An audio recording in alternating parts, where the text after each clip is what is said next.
ॐ श्री कात्यायन्यै नमः। अथ श्री कात्यायनी स्तुतिः।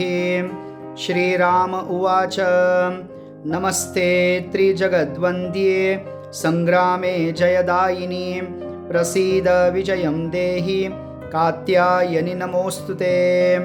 सर्वशक्तिमये दुष्टरिपुनिग्रहकारिणी दुष्टजृम्भिणी संग्रामे जयं देहि नमोऽस्तुते। त्वमेका परमा शक्तिः सर्वभूतेष्वस्थिता दुष्टं संहर संग्रामे जयं देहि नमोऽस्तुते। रणप्रिये रक्तभक्षे मांसभक्षणकारिणी प्रपन्नार्तिहरे युद्धे जयं देहि नमोऽस्तुते। खट्वाङ्गासिकरे मुण्डमालाद्योतितविग्रहे ये त्वां स्मरन्ति दुर्गेषु तेषां दुःखहरा भव।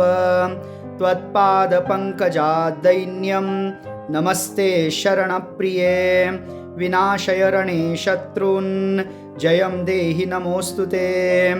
अचिन्त्य विक्रमे चिन्त्य रूपसौन्दर्यशालिनी अचिन्त्य चरिते चिन्त्ये जयं देहि नमोऽस्तुते। ये त्वां स्मरन्ति दुर्गेषु देवीं दुर्गविनाशिनीं नावसीदन्ति दुर्गेषु जयं देहि नमोऽस्तुते। महिषासृक्प्रिये संख्ये महिषासुरमर्दिनी शरण्ये गिरिकन्ये मे जयं देहि नमोऽस्तुते। प्रसन्नवदने चण्डी चण्डासुरविमर्दिनी संग्रामे विजयं देहि शत्रुञ्जहि नमोऽस्तुते। रक्ताक्षी रक्तदशने रक्तचर्चितगात्रके रक्तबीजनिहन्त्री त्वं जयं देहि नमोऽस्तुते। निशुम्भ शुम्भ संहन्त्री विश्वकर्त्री सुरेश्वरी जहि शत्रून् रणे नित्यं जयं देहि नमोऽस्तुते। भवान्येतज्जगत्सर्वं त्वं पालयसि सर्वदा रक्ष विश्वमिदं मातर्हत्वैतान् दुष्टराक्षसान्।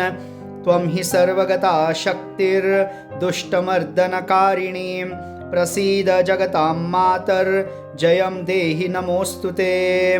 दुर्वृत्तवृन्ददमनी सद्वृत्तपरिपालिनी निपातय रणे शत्रून् जयं देहि नमोऽस्तुते। कात्यायनि जगन्मातः प्रपन्नार्तिहरे शिवे संग्रामे विजयं देहि भयेभ्यः पाहि सर्वदा। इति श्री महाभागवते महापुराणे श्रीरामकृता कात्यायनी स्तुतिः सम्पूर्णा।